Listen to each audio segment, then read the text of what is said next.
Hello, and welcome back to Murica Cookin with me, Southern Mcgee. Today I'll be teaching you how to make steak rare.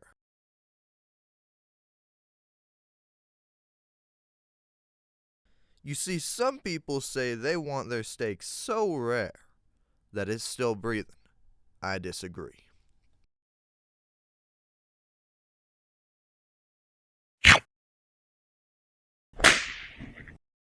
Blech.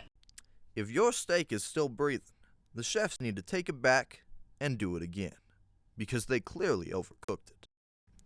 I want my steak so rare that another cow is pregnant with my steak as I'm eating it. Cut. What? What?